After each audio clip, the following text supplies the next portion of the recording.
This is MAN 558, Organizational Psychology.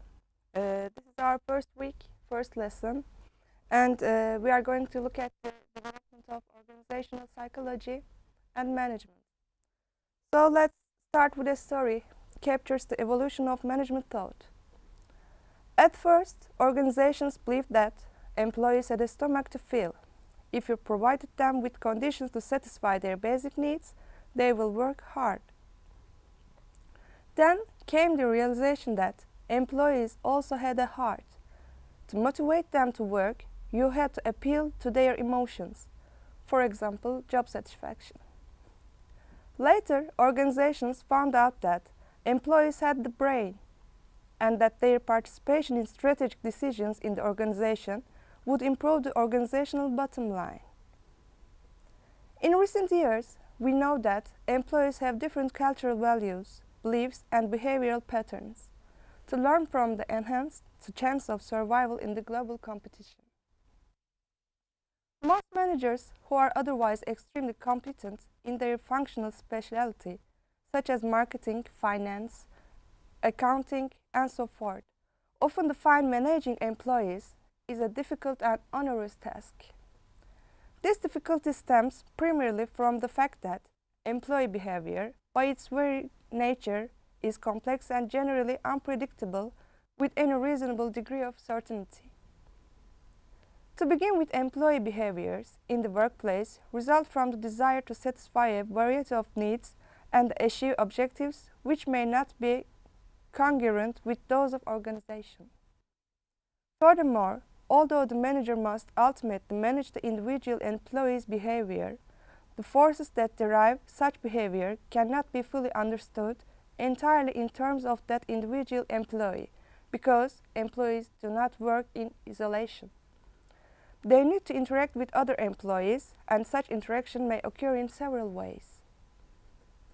This lecture aims to present a complete conceptual framework of the relevant theories of organizational behavior to provide a clear understanding of process underlying complex human behavior at work. The objects that we will discuss the following key areas: motivation, performance management, communication, conflict management and negotiation, leadership, teamwork, employee attitudes, work-life balance, organizational structure, and organizational change. The history of management thought reveals that scientific interest in management started with Frederick Taylor and his scientific management movement. This implicit concern for these issues is evident in Taylor's 4 principles of scientific management, which were started as follows. 1. Develop a science for each element of an employee's work. 2.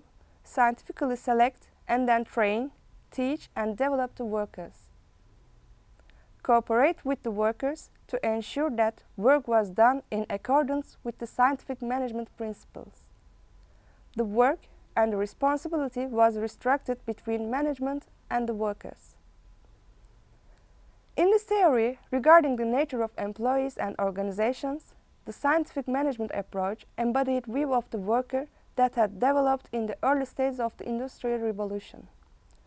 Workers were seen as lazy, greedy, selfish, and uncooperative people who had a natural tendency to avoid work and responsibility. Furthermore, such attributes were considered to be fixed and not amenable to change. Therefore, the only way to keep people working was through satisfying their basic needs and promising of financial rewards for good work. It is the employees have a stomach to satisfy approach. The scientific management approach emphasizes production efficiency as the only goal of organizations and considers workers involved in the production process as little more than agents to the machines they operated. Competition was fostered because the workers knew that to achieve greater financial rewards, they will have to produce more than others. This system also fostered an individual work orientation facilitated the measurement of individual productivity. Performance below the established standard was handled with the implicit trait of censure, and ultimate dismissal. Thus, the motivational system adopted by scientific management became as the carrot and stick approach. The shift away from the Tayloristic thinking began with Elton Mayo and his associates at Harvard University started a series of studies on work behavior during the 1920s. These studies came to be known as the classic Hawthorne experiments. The Hawthorne studies revealed the work is essentially a group rather than an individual activity, that needs for recognition, security, and belonging to groups are more important in determining a worker's productivity and morale than the physical conditions of the work. This is the employees have a hard to appeal approach. These conclusions had such a profound effect on management thinking that they were instrumental in starting a new movement called the Human Relations Movement. The Human Relations Movement emphasized the need for understanding the social environment as a determiner of work behavior in the same way that the scientific management movement emphasized the need for understanding the physical environment. The pioneering Hawthorne studies, conducted by Elton Mayo, questioned for the first time the validity of some of the basic assumptions about human beings underlying the scientific management approach. The most important conclusions of these studies were that man did not live by bread alone, and that the rational concept of economic man was not entirely valid. This was replaced by the new concept of social man, which placed as much emphasis on the workers' social and psychological needs as on their physical needs. Thus, the proponents of the human relations approach recognized the importance of the social atmosphere in the work environment.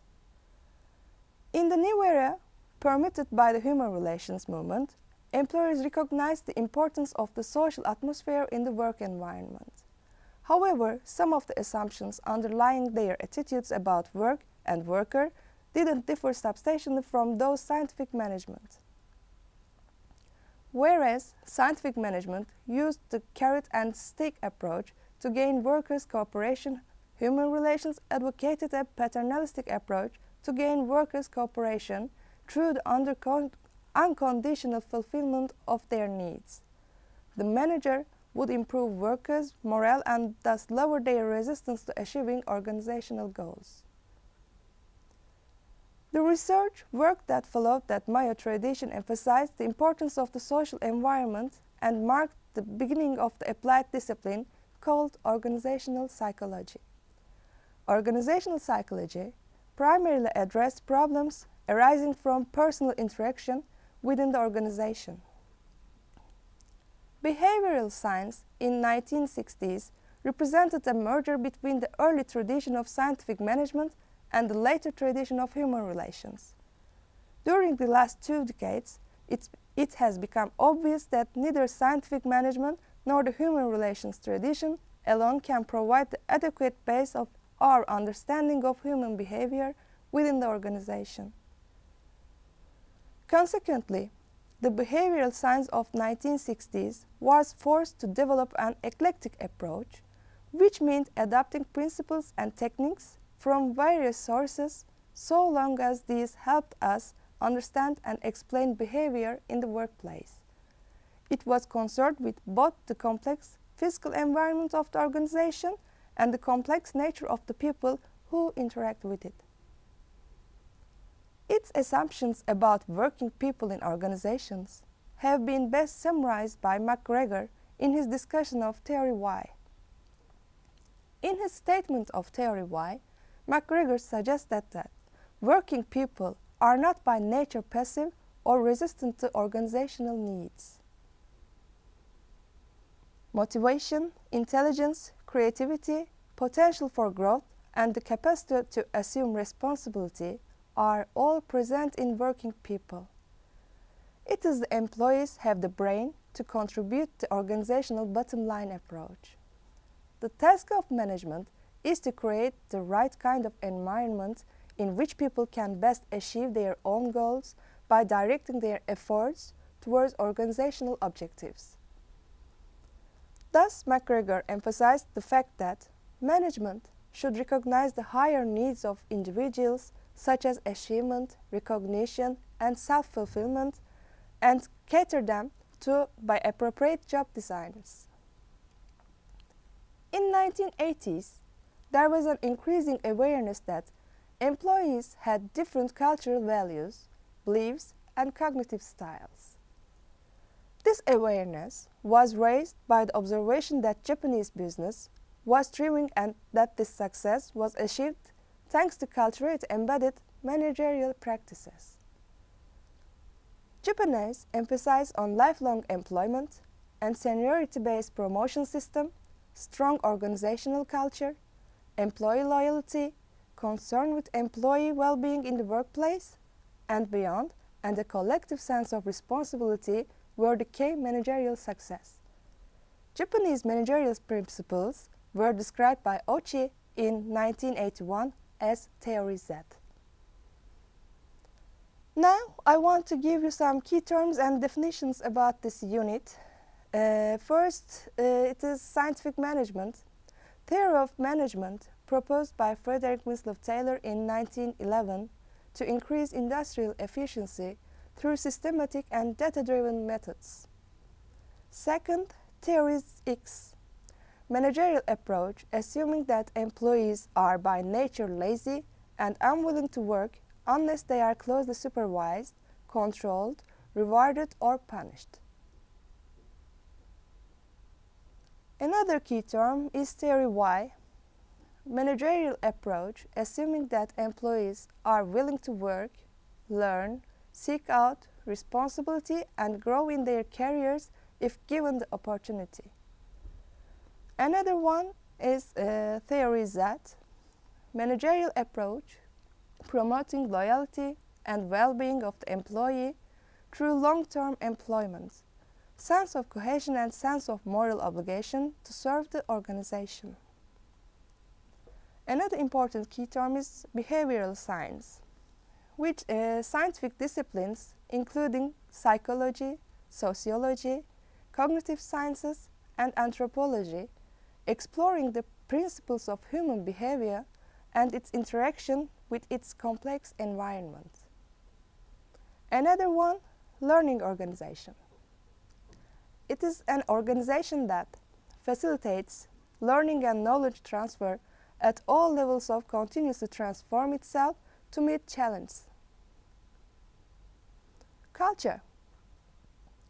Values, assumptions, beliefs, norms, and behavioral patterns shared by a group of individuals that differentiate them from others. Cross-cultural management. Managerial approach aiming to understanding the extent to which and the ways in which cultural context influences behavior at multiple levels, thus improving the effectiveness of cross-cultural encounters. And the last one is cultural dimensions, values, assumptions, beliefs, and norms along which cultures are shown to differ in scientific research. That's all that I want to say for this week. Next week we will talk about work motivation. Thank you.